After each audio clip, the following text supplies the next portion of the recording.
Hi, I'm Roy and I'm going to show you just how simple it is to make bread. It is important when making your own bread that you use good ingredients. For the bread we're going to make today, we're going to first of all use whole grain seeded bread flour, grapeseed oil, small amount of salt, caster sugar, and of course we need some bread yeast. I've chosen to use Hovis bread yeast and a Taste of Difference flour from Sainsbury's. That's not to say there aren't other flours and yeasts available, but those are the ones I've chosen today. Of course, need water. 300 millilitres of water is all that's needed. Probably won't use all of that. And to get the right temperature, because it has to be warm water, but 150 millilitres of water will be boiling water, and the other 150 millimeters will be cold water. All the water I use as well has been filtered. Make your bread. I try to make sure I've got everything at hand. I use the largest mixing bowl I can to start with. I also have 3 containers ready. One for salt, one for sugar, and one for the grapeseed oil. And I'll also have a can. This is actually a can with a no bottom. One of those ones where you cook cakes and you can lift the cake out easy. I use that just to keep the dough in shape while it's rising.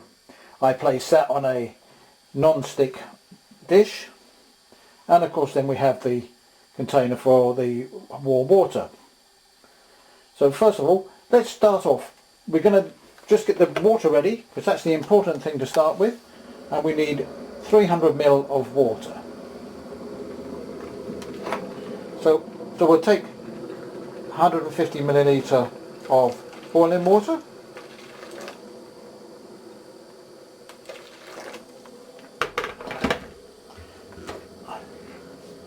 followed by 150 millimeter of cold water.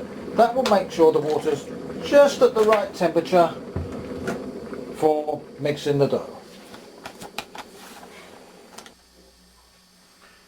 But first of all, let's get the ingredients ready. We start off. The actual recipe I used originally showed using 1.5 teaspoonfuls of sugar. I found that was too much, and it made the crust very hard. So I've now cut it down to just around about a flat teaspoonful of sugar.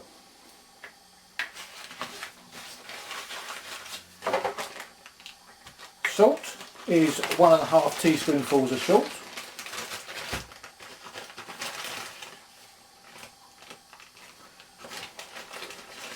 The reason I actually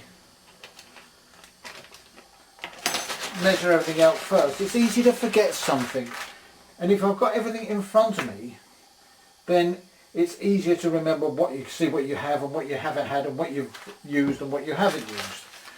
And of course what we also need is oil, grapeseed oil, and we have 15 millimeters of oil. That's slightly too much in there, so put that back there. We take the flour. Now we're going to use 500 grams of flour.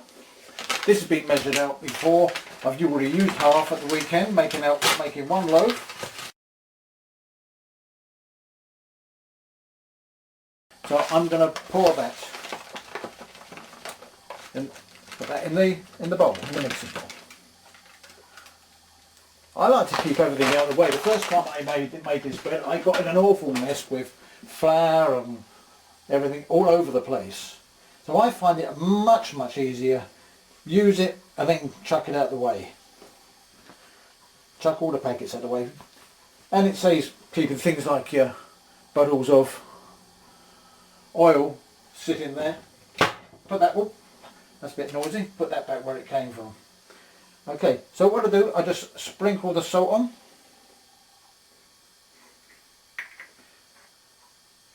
And the sugar.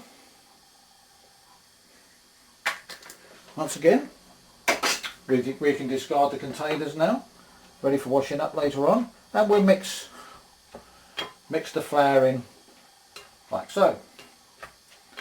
And that bit's done there. And we get the yeast.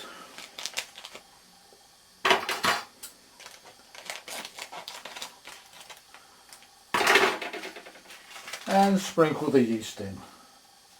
Try and mix it really well.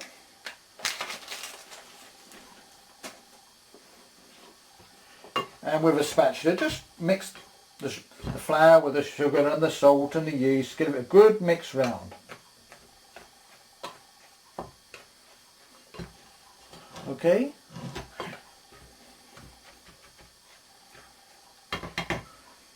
Then take your oil and just dribble it round, and then we'll mix it all in again. I try and keep as as least messy as possible. It's much easier that way.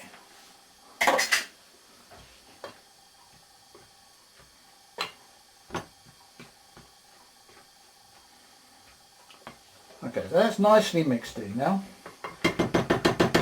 I do find that before I put the water on, I give the bread or the flour and a good rub around with my fingers, and it gives it a chance to get all mixed up nicely. Okay, by this time you've just about got your bread making machine out and you're going to set that going for 2 hours. There's no need. This takes about 15 minutes, I suppose, this piece of making the bread. The rest of making bread is done while you're sitting there watching the television. Right, that's it. So we'll pour a bit of the water on. That's nicely mixed now, the flour. We'll pour some of the water on there now. And mix it in nicely. Now, although the recipe what I use says use 300 milliliter of water, I find actually that's a little bit too much, and find it much easier to put a bit on, mix it in, a bit more on, and I probably use about 90% of it, and I end up with a really nice dough which I'm quite satisfied with. It took me a little while to get this recipe right. I tried several times and one would work, one wouldn't. And the method I'm using seems to be pretty standard, consistent now, and I get almost guaranteed results. I do say almost because things do go wrong, obviously. But we keep mixing the water up, such as this, or the flour, and really get that flour in there. And once it starts to get there, and you start mixing with your hands, you can soon see how the dough's coming on. A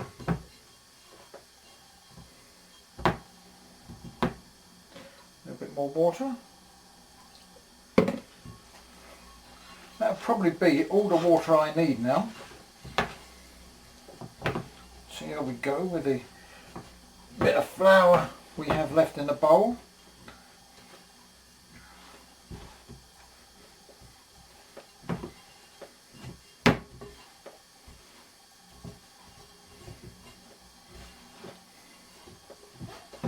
Perhaps a wee bit more.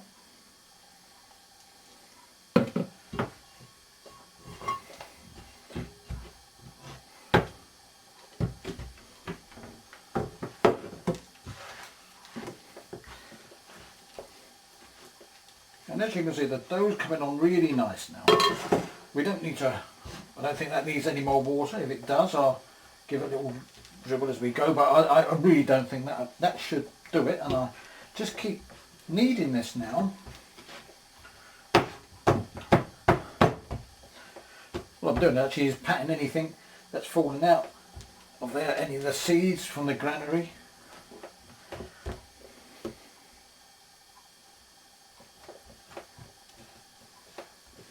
Now what we do now, we knead this bread, or the dough, for about 10 minutes. Once we've finished with the kneading, we'll put it in the tin on the baking tray and put that in the airing cupboard for it to rise. The rising takes round about 30 minutes. And from there we put it in the oven at gas mark 8.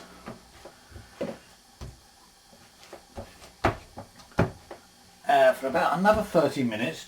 I do keep my eye on it because it's easy to do it for a little bit, to do it too long. So I would suggest I give it about 25 minutes, have a look, see what I reckon, and if need be put it in the oven, back in the oven again for another 5 minutes. But you can see now how nice the dough's becoming. And you know when it's getting right, because when you pull it apart you can see there's air bubbles in there. It's well aerated, very stretchy, elasticated. So I won't need any more water, so I can get that out of the way.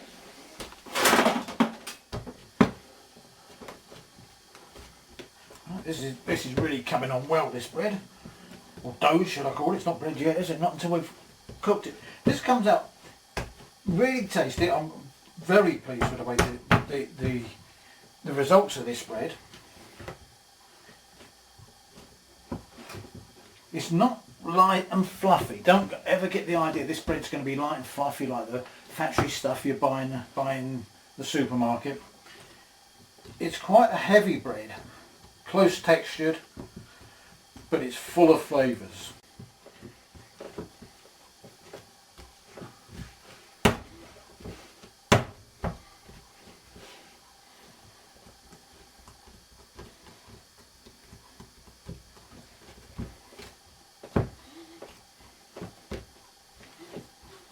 Nice shape.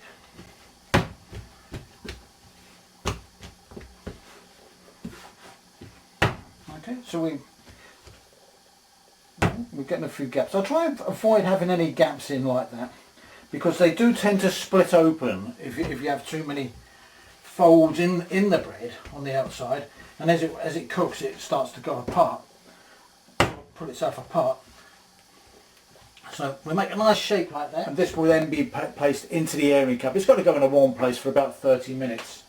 So I take the baking tray, a nice non-stick baking tray, place it on there, take your cake tin, and I place this upside down so that the lip is to the top. That way, if you put it the other way round, the bread then goes over the rim and you have problems getting it out of the tin, or can do. So I put that one upside down, and that will keep the bread in a nice even shape. It will rise double the size it is now, and then we place it in the oven. So that's into the airing cupboard, 30 minutes. Now the bread is risen nicely, ready to go in the oven. The oven is being preheated at gas mark 8. I think that's about 450 degrees. So we'll pop that into the oven now. Low shelf, and we'll check that in about 25 minutes, and I'll make sure there is a stand ready for the bread to stand on once it's cooked, and we'll leave it on the wire rack until it's cooled down. Okay, the bread's been in the oven now for around about 30 minutes. Let's take a look, see how it's getting on. It certainly smells good. So if we just place it on the top of the oven for a second.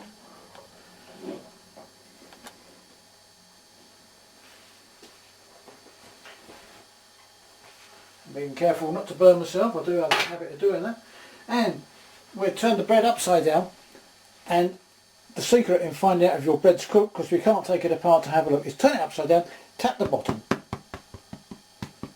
If it sounds hollow, like that, that's cooked. We're then going to place it on a wire rack to cool. And there we are, one nicely baked loaf of homemade bread.